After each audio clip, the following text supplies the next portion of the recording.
fired from a job after 2 days for literally just being correct. At the time, I couldn't understand it because I thought surely a company wants a competent employee who can make their business successful. But the real reason that I got fired was because I wasn't actively performing respect for the social hierarchy above me. When I work with people, I see everyone as a flat team. Your title, your salary don't matter to me because the ultimate success of the business is all I really care about. So I talk to everyone like a teammate, but neurotypicals can find this like peer-to-peer directness really disrespectful. For many of them, a massive portion of their ego and their self-worth are tied directly to their job title. It's the reason they work so hard socially to achieve them. When you speak to a boss without signaling to them that you know that they're the boss, they can often get very angry and see you as insubordinate. They process your lack of hierarchy signaling as a deliberate personal attack. And it can be incredibly exhausting when you're autistic because you're just trying to do a good job and not play like an invisible game. Especially because autistic people are generally like monotropic thinkers, so having to manage the cognitive load of both doing your job properly and playing the hierarchy game at once can be very, very draining.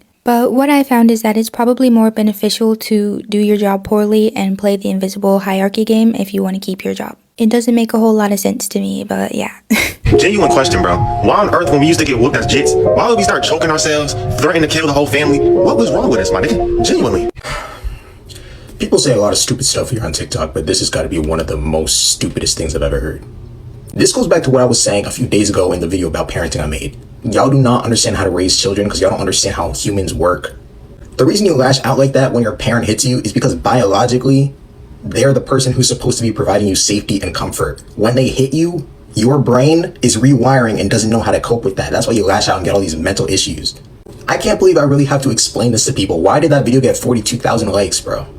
If you currently have children and you beat them on a regular basis, remove your soul from this planet. If you plan on having children in the future and you plan on beating them in the future, please remove your soul from this planet. Leave your body. I beg of you. Y'all are terrible people. Y'all are morons. Stop torturing these kids. As a happily married woman, another thing I will not be subscribing to is entertaining people who don't respect my marriage. Okay, I let it be known when I was younger, before me and my husband got married, okay? Some of my family was very disrespectful when it came to my husband. And he wasn't my husband at the time, but they were very disrespectful. And I had to let them know, you either fix it or you won't see us. What they got to do? No, you won't see us. That's mine. And the same went for when I got married. There's a lot of people who I dealt with before we got married who we don't deal with no more. You know, I don't play those games. When it comes to my husband, don't let it come to my husband. I've told y'all that. But I don't hang around people who don't respect my marriage, who don't respect my union. Because if you don't respect that, you ain't got no respect for nothing. And then I'm not going to have respect for you because I might come across your face or I might say something you're not going to like. Yeah, but that's something I'm not going to get with or ever get with. You know, the horrible thing and the sad thing that keeps replaying in my mind that I wish I hadn't have seen is also the part where Perez said, "This is what you all wanted."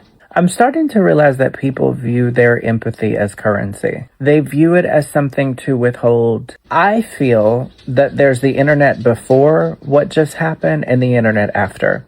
And the reason I feel that way on a bigger picture way, in terms of society, is because where do you all think the roads are going to lead to if you don't allow for people to belong in society because you don't like what they did in the past or so on and so forth? If there's never a path forward and we live in a world where everyone is hell-bent on moralism, both on the right and the left, everyone is on a moralistic crusade 24/7. Where did people think these roads were going to lead to, just in terms of society, not with Perez? I'm talking about the bigger picture here. If we don't allow for people to feel like they can belong, and the fact that he said in that, "This is what you all wanted," breaks my heart, because as someone, and I'm saying this as someone that, Perez has acknowledge this publicly. You know, we knew each other in 2006 before Leave Britney Alone. And then after Leave Britney Alone, it took us many years to be on speaking terms. And then not just speaking terms, but really good terms. And we've talked about life together, even this year after everything that happened with him being sick. And I know that his priority in life is his family. So when I saw this, I was horrified, but also seeing the comments of people who everyone wants to come to conclusions, sweeping grand conclusions. Everyone's an armchair psychologist or they're a conspiracy theorist. If you cannot understand a very simple thing, which is that even if you're someone that puts yourself out there and you have done things that have gotten you negativity in the past and you did that purposely and whatever, there has to be a way to say, I want to change and be able to be in society and belong without constantly people holding stuff over your head. Because to not allow for that in someone else is to not be aware of humanity and that we all have a shadow. I think the bigger picture of what I'm trying to say, if society keeps up this punitive, moralistic thing where they are not aware that other people have to be able to still belong in society, even if they've made mistakes in the past. It is so reductionist and so essentialist to not be able to say and quit justifying in these comments. It is so reductionist and essentialist to not be able to say, yeah, he's done some things that I thought were bad. But you don't get to just say someone's a bad person or they have a bad heart because they have done something bad. And until people understand this concept of how they are essentially becoming the things they hate, the audience, the commenters, they're becoming the things they hate. When you do not see the humanity in another person, what does that make you? I am saying this as someone that had issues with him personally and publicly for years and years. And I can see the humanity in him. And I think these people that are clipping it, that are using it as a sensationalist thing and all this other shit, it says a lot more about them than it does him. And I am not by any means saying he is perfect and God knows I'm not, and neither are you. But taking a person's darkest hour in life and all the shit they're doing, the same way I said this in the Leave Britney Alone video, which is kind of ironic because I called out Perez in that video. But I'm staying consistent in the fact he is a human. Britney was a human when y'all were doing this shit. And until humanity gets to a point where they can see the humanity in people who they deem as not perfect, we are fucked and we lack an internal ability to reflect. And yeah, I don't know who needs to hear this, but if you are being bullied by a group of people, you are being cyber stalked, cyber harassed, you have people going to everyone you've ever known, contacting them through your Facebook friends, through who you're following on Instagram. If you have people contacting everyone you know and sitting in public forums, discussing you, monitoring you, bashing you, smearing you, trying to humiliate you, you're being gang stalked. Gang stalking is not only in person and on foot, but gang stalking is also cyber stalking and cyber harassment. Gang stalking is being bashed by a group, being stalked by multiple perpetrators, being stalked and smeared and harassed by a group of people. That's the gang. A lot of people think of gang stalking like I'm talking about like the gangs you think of on the streets. No, the gang is the group.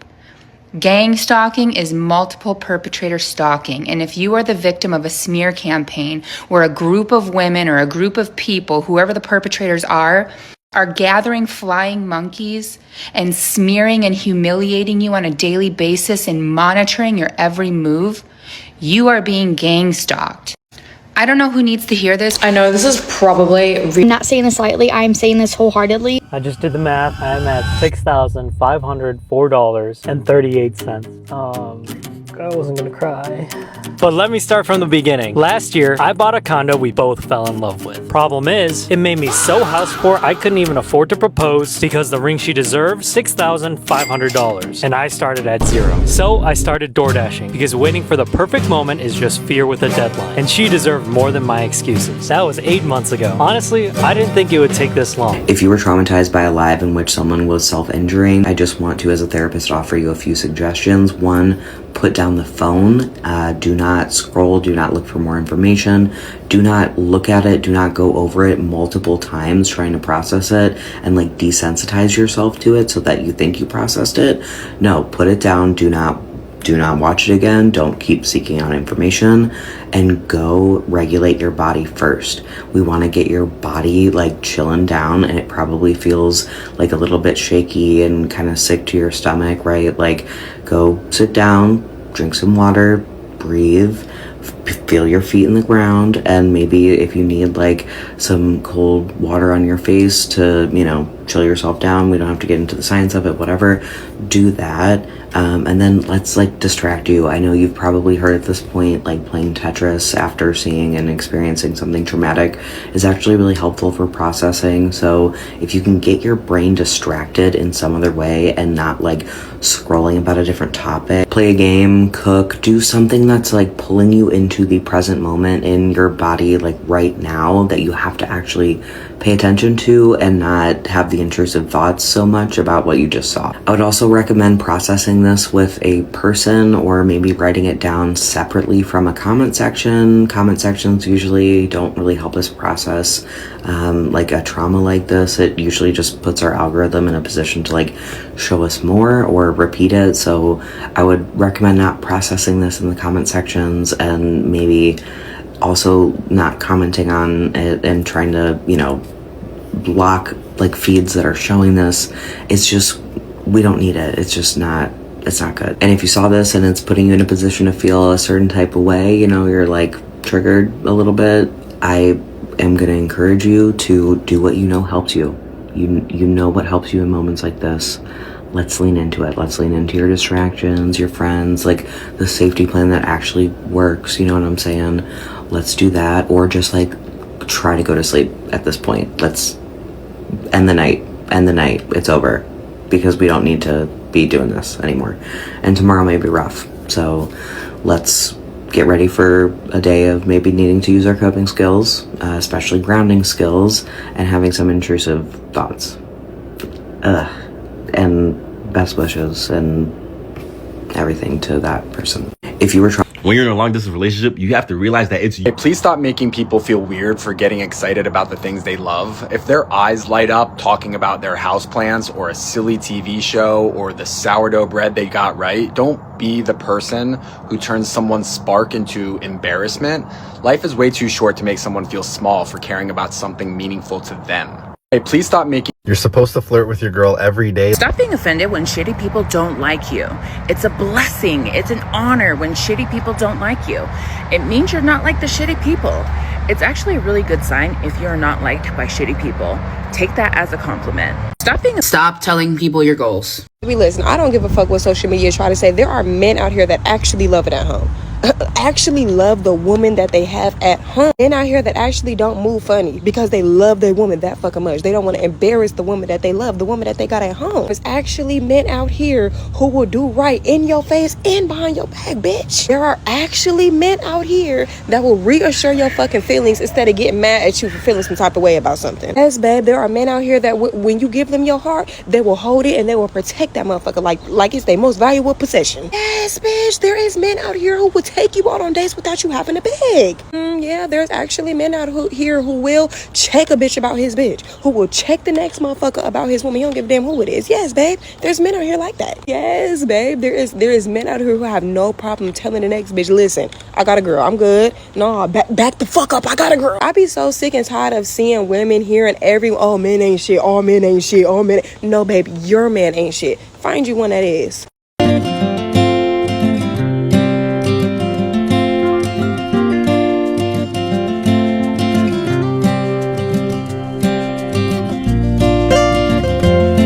Hi, stop saying that ChatGPT is AI. AI doesn't exist. That's a marketing term. Hank Green is not using AI in his workflow. He's using a large language model. Now that sounds like semantics, right? I would argue that ignoring these semantics is exactly how we got to this point in time. We've allowed these companies that are selling these services this access to their large language models. We've allowed them to steal the term from science fiction, artificial intelligence, this idea of thinking computers, and apply it to their products in order to boost their stock. That's all that's happening. There are no thinking computers. ChatGPT is not thinking. It's just doing math very, very, very fast. If anything, that's the most impressive part about these large language models, is how fast they're giving you outputs. And now we're spending all this energy pointing fingers at creators for using these services when we should be spending this energy organizing, going to town halls, protesting these AI data centers, and actually pointing a finger at the companies creating this service that is so destructive. But saying that AI exists and it's here and it's ChatGPT and it's Claude, that's ridiculous. AI is not the one ring. If anything, AI is like a boot that someone wears. It can't think for itself. It's made up. They want you to think it can think for itself because that's how they make money. Just read a book. Hi. The bar isn't they've never hurt me. The bar is they've never made me afraid to tell them they did. The bar...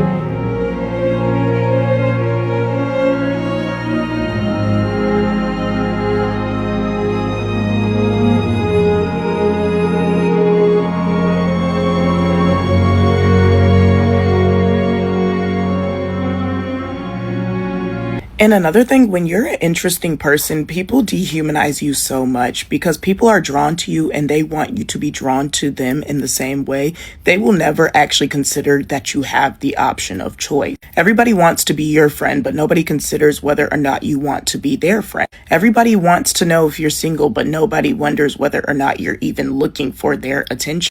When you are interesting, people are drawn to you constantly. There's no drought on friendship. There's no drought on social opportunity because everybody else is bored amongst each other and you're one of the few that stands out. So everybody ends up being in your fave. But when you're interesting, people want to feel interesting by having somebody that is interested in them. But they're not really concerned about this being mutual. They don't care how you feel about it. They will take up a lot of your time. They will take up your emotional energy and labor simply to feel affirmed by you without ever considering you. This is why it's important to know when you are cool and interesting, because there is a lot of attention that is drawn to it. But you have to realize this attention comes from the fact that they aren't even seeing you as a human. They are seeing you as something to affirm themselves. And when people want to be affirmed and they are using you as a prop to do that, you have to understand you are just a prop. You are not a human to them. You are an object by which they get their ego stroked and feel better about being themselves because you are an interesting object to them.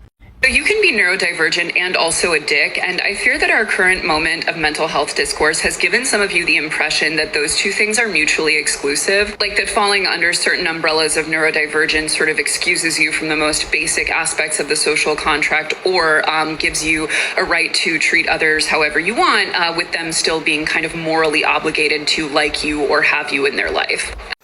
Okay. So I have a busy day of unpacking ahead of me as the rest of my stuff from my move finally got here this past Sunday. So you're probably not going to hear from me outside of this. But I agree with this. And I'm going to give you just the minor story time. I do think that we often lean on these, it's my trauma, it's my neurodivergence as an excuse to be problematic. And that is not an excuse. I'm taking this off. I'm getting too much glare. And that's not an excuse. My ex-husband has ADHD. Now, he absolutely has ADHD. He didn't get it diagnosed until really almost at the point that our divorce is about to be finalized. But there are many things that I could look back to in terms of how he operates, how he navigates life, where it's like, yes, he absolutely has ADHD. It is a problem. It definitely makes a lot of things very hard when you're trying to coordinate and work with him. He really cannot handle multiple new things being thrown at him at one time, etc. Here's where it gets funky, all right? So if you have read into the background on ADHD, of course, obviously it impacts how you organize, how you strategize, how you show up on a daily basis. Those are like the basic things. But for some people, it can also supposedly influence how they interact with other people. And especially when it comes to my ex-husband, you know, as if you've been on this page long enough, you've heard me say that he engaged in a double life for 12 of the 17 years that we were together. And that included many affairs, both physical and emotional. Now, he likes to claim that the reason that he did that was because of his ADHD, right? Because one of the ways in which it can manifest is to have hypersexuality, right? That's what they say. I don't know. I'm not debating or arguing that, but that's a defense that he uses. However, that still wouldn't really justify the defense of scapegoating me, engaging in smear campaigns, etc., etc. So for him, because he knows I think that he is a narcissist, we don't talk about this. I do not bring this up to him all the time or whatever, but it came out once in the very beginning stages of our separation, and he has clung to this, that he's not a narcissist, that he's just a good guy who, you know, his ADHD made him act out. And this is where we get back to what this lady was talking about. You can have issues, but your issues is not an excuse to be a problem. All right. Like, I could sit here and say I have trauma from how I was raised under my mother and how she did X, Y, Z to me, etc., etc. And that's true. But that's not an excuse for me to then turn around and either trauma dump or mistreat other people and say, well, you know, that's just my trauma. Your ADHD is not an excuse to sit there and sleep around and lie on people, engage in smear campaigns, try to build a army of flying monkeys to come after somebody and to do all these other things. Your ADHD is not a defense of that at all. And that is where I come in when it comes to that. Because I know this lady, she had a follow-up video where somebody commented and basically was like, well, I don't feel like it's fair. You're judging me. You're being very elitist. And it's like, no, it's just the reality. If I sit here and I smack you in the face and you go, yo, you smacked me in the face, and I say, oh, I'm sorry, it's just my trauma, that doesn't make the smack any less real. It doesn't absolve me for having to apologize to you and to correct my behaviors so that I do not do that again, right? And in my case, with my ex-husband, the ADHD, you might have gotten the diagnosis at the end of the road in terms of our relationship, but there were a lot of opportunities within that 12 years of fuckery that you could have course corrected, and you never did. Therefore, you were just a fucking menace and a problem. And the ADHD is a convenient excuse for why, you know, this is why I do what I do. No. So yeah, if you know somebody who's out here doing this shit, you don't get to be a menace and then be upset when people stop engaging with you. And I've said this many times, like, I don't really engage with my ex-husband outside of co-parenting, and especially now that I've moved to another state, outside of you know, the custodial handoffs, I don't really engage because I'm so turned the fuck off from the behaviors where it's like, yo, I was in your corner for 17 years. You had a long ass time to realize you didn't want to be with me, you didn't want to marry me, and you didn't want to have a child with me, and you did all three. So ADHD be damned. No, I want nothing to do with you. Good luck to you, but stay over there. So you can be neuro. I sing to you, I circle you, I sing.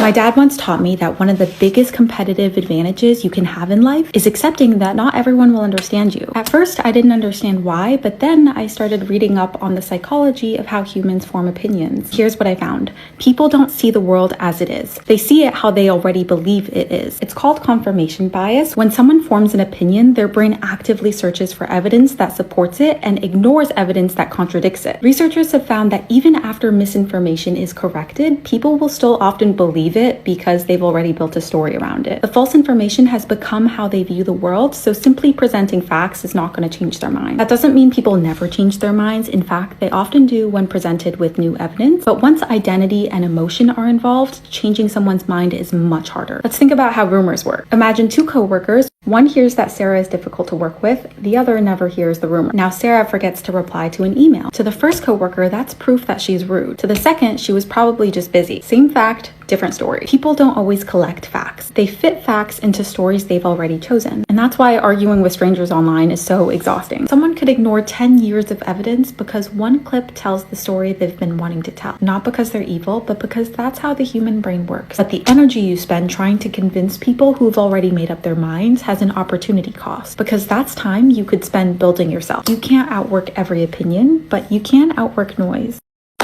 I just finished House of Stassi. Oh my gosh, I could never go out in public like that. I'd be so embarrassed. Well, yeah, you would be embarrassed because everything's embarrassing to you. But like some of us out here are just like trying to have fun, trying to be whimsical, like trying to be our full baddylicious selves. Cause guys, life kind of sucks sometimes. So like, I'm not trying to look how I feel. Like if this isn't your style, who fucking cares? Cause it's mine. I'm wearing it, not you. So you don't even gotta worry about it, baddie. Like, you don't even gotta worry about it, you know? And like, I get it. Sometimes I'll be out in public and then I'm like, why are people staring at me? And then I'm like, girl, look at what you look like right now. But like, you know, you kind of get used to it. Who cares? Like, I like how I look and they may not like how I look, but like, I do! Not everybody's gonna like how you look. So people are gonna look at me and be like, oh my gosh, what the fuck is wrong with her? Yeah, I'm just gonna have to deal with it. This is who I am.